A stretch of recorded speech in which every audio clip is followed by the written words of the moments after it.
l'accident nucléaire de Tchernobyl, comment la politique énergétique et la sûreté nucléaire ont-elles évolué en France et en Europe?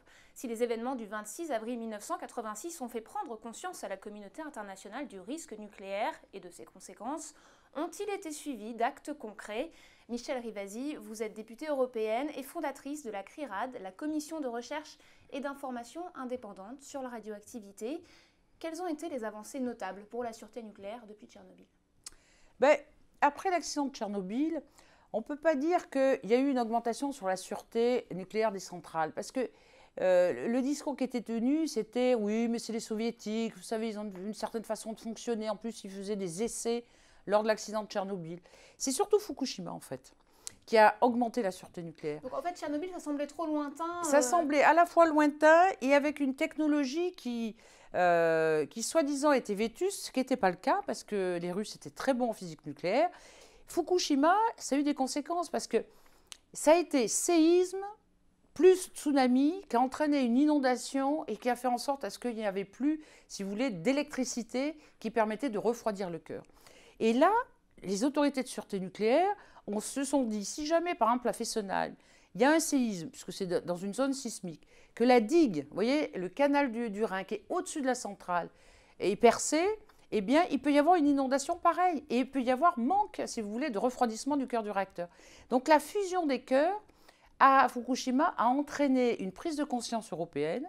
Il a été demandé des stress tests, c'est-à-dire est-ce que les centrales sont capables de résister, vous voyez, à cet effet domino des catastrophes naturelles. Et là, il y a eu des prérogatives pour augmenter les standards.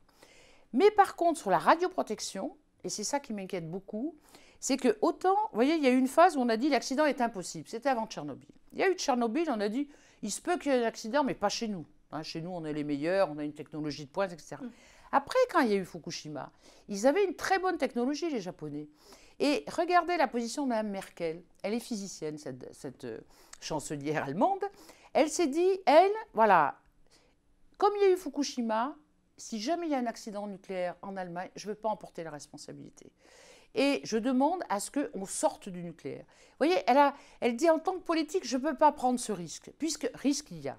Et maintenant, le discours qui sont tenus par les autorités de sûreté nucléaire, c'est du type, mais il va y avoir un accident. Préparez-vous à avoir un accident.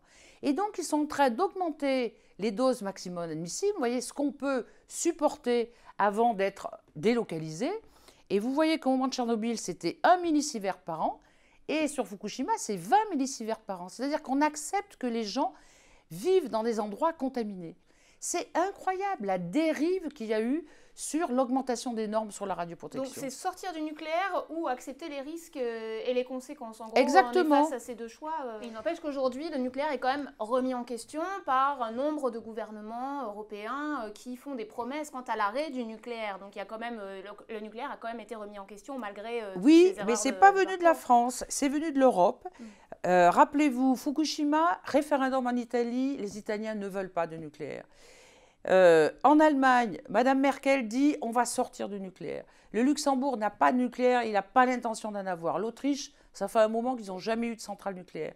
Mais il y en a qui résistent. La France, qui est droite dans ses bottes et qui dit on continuera dans le nucléaire. Il y a quand même un plan d'une feuille de route de transition énergétique qui est, bon, certes retardée, mais qui est en train d'être écrite. Ah oui, alors elle a été votée par le Parlement et pour l'instant, il n'y a toujours aucun réacteur qui a été arrêté. Eh bien, pour l'instant, il n'y en a aucune. Alors, on attend quoi? Le prochain gouvernement?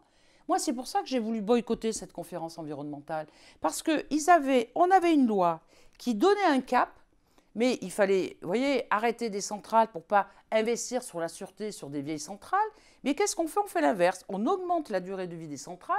Donc, plus les centrales vont vieillir, plus il y aura un risque d'accident. Et en plus, on continue à vendre des centrales à l'étranger. Alors que les autres pays, regardez en ce moment, on est attaqué par les Suisses parce qu'ils veulent la fermeture du budget. On est attaqué par les Allemands parce qu'ils veulent la fermeture de Fessenheim. On est attaqué par les Luxembourgeois parce qu'ils veulent la fermeture de Cattenom. Et nous, on ne ferme aucune centrale et on continue. Qu'est-ce qui pourrait créer un vrai déclic? Alors, est-ce que c'est le prix?